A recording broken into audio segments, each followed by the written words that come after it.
ओम नमः शिवाय। आज इस वीडियो में प्रदोष व्रत की संपूर्ण जानकारी आप सबको मिलेगी। कब से आरंभ करना चाहिए, पूजा विधि क्या रहती है, कितने व्रत करने चाहिए, कैसे नियम हैं इसके और उद्यापन विधि की संपूर्ण जानकारी आप सबको मिलेगी।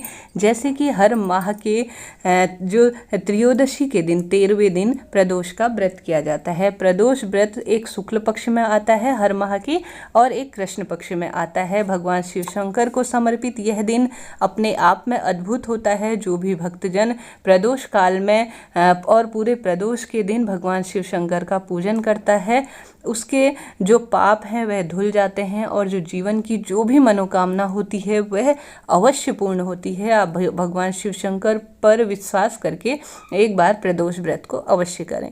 सबसे पहले जो है वह अलग अलग नामों के आधार पर प्रदोष व्रत के नाम दिए गए हैं। जैसे रविवार का व्रत आरोग्यता के लिए होता है तो इसे रवि प्रदोष कहा जाता है। सोमवार का दिन है वह समस्त मनोकामनाओं की पूर्ति के लिए होता है तो उसे सोम प्रदोष कहा जाता है। गुरुवार का दिन होता है तो उसे गुरु प्रदोष। अलग अलग व्रतों के अलग अलग नाम दिए गए हैं, पर ये सारे व्रत भगवान शिव शंकर को ही समर्पित है। सबकी एक ही पूजा विधि होती है। सबसे पहले आपको कितने प्रदोष व्रत करने चाहिए। प्रदोष व्रत जो है वह पूरे 1 साल के किए जाते हैं। जब आप पूजा का संकल्प लेंगे, व्रत का संकल्प लेंगे, उसी समय आपके जो जीवन की मनोकामना है वह पूर्ण होने के लिए आप इस तरह से कहेंगे कि भगवान मैं आपके इतने व्रत का संकल्प लेता हूँ, आप इन जो है वह मेरे जो मैंने संकल्प लिया है इन व्रतों के पूर्ण होने तक मेरी मनोकामनाओं को पूर्ण करें। उसके बाद मैं आपका उद्यापन करूँगा या करूँगी। महिला या पुरुष कोई भी प्रदोष के व्रत कर सकता है। 1 साल के कर सकते हैं, जीवन पर्यंत कर सकते हैं, 21 साल के भी कर सकते हैं। इस तरह से यह व्रत के संकल्प हैं जो कितने व्रत करने चाहिए। अब पूजा विधि जानते हैं। प्रदोष व्रत की पूजा विधि इस तरह से रहती है। प्रातःकाल आप ब्रह्म मुहूर्त में उठ जाए, सफ़ेद या लाल रंग के वस्त्रों का चयन कर ले। सफ़ेद रंग जो कि भगवान शिव शंकर को बेहद प्रिय है। सुबह दैनिक कार्य की पूजा इत्यादि कर लें, सूर्य को जल चढ़ा लें। घर पर शिवलिंग रखे हैं तो उनकी विधि विधान से भगवान शिव शंकर की सरल तरीके से पूजा की जाती है।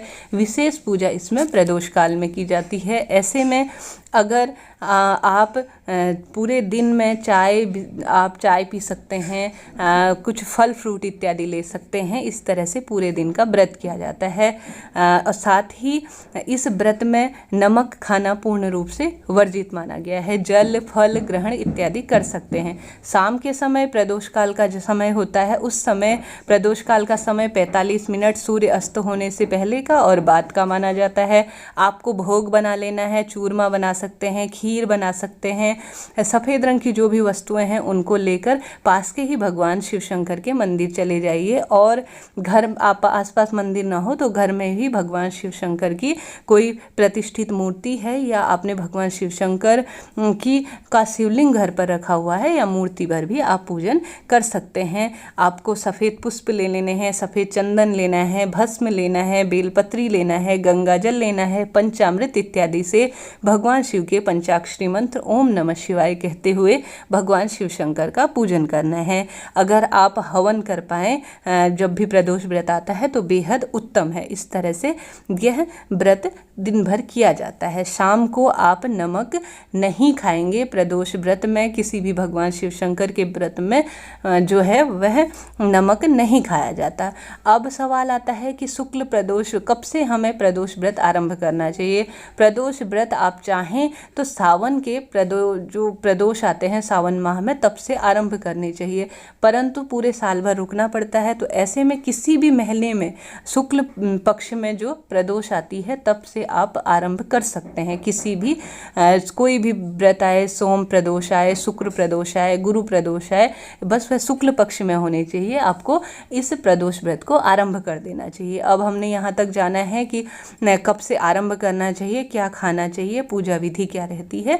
इस तरह से इसके बाद आपको उद्यापन की जानकारी दे दूं। आपको आपकी जब मनोकामना पूर्ण हो गई हो या 1 साल या 21 वर्ष तक आपने जो व्रत का संकल्प लिया है वह पूर्ण हो गया हो तो आप ब्राह्मण को बुलाकर एक छोटा सा ओम नमः शिवाय पंचाक्षरी मंत्र के साथ खीर की आहुति देते हुए 108 बार आप अपने व्रत का उद्यापन कर सकते हैं। उद्यापन बिना कोई भी व्रत पूरा नहीं माना जाता।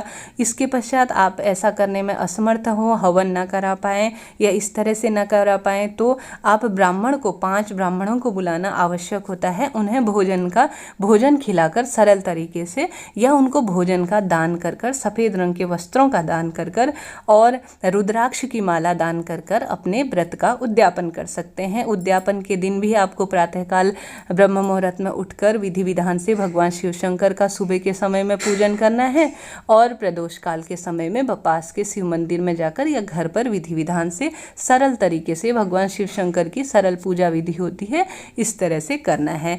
उनको विशेष रूप से भस्म और उनकी जो बेलपत्री है, आप जिस दिन उद्यापन करेंगे बेलपत्री का वृक्ष अवश्य लगाएं। जिस भी दिन आप सोम प्रदोषो शुक्र प्रदोषो व्रत करेंगे, बेलपत्री के वृक्ष के नीचे आप एक घी का दीपक अवश्य जलाएंगे। नंदी बैल की आप अवश्य रूप से सेवा करेंगे जब भी आप प्रदोष का व्रत करेंगे। दोनों समय अगर आप सुबह के समय में और प्रदोष काल के समय में भगवान शिव शंकर का व्रत के दिन पूजन कर सकते हैं तो बेहद उत्तम है। यह कुछ जानकारी थी जिसमें हमने जाना कि कब से प्रदोष व्रत आरंभ करना चाहिए, कैसे करना चाहिए, क्या करना चाहिए। अन्य कोई सवाल हो, कोई नियम के बारे में आप जानना चाहते हैं तो मुझे कमेंट्स करके अवश्य बताइएगा, मैं ज़रूर जवाब देने की कोशिश करूंगी। वीडियो आपके लिए यूजफुल रहा हो तो चैनल को लाइक, शेयर और सब्सक्राइब जरूर करें। ओम नमः शिवाय, जय माता दी।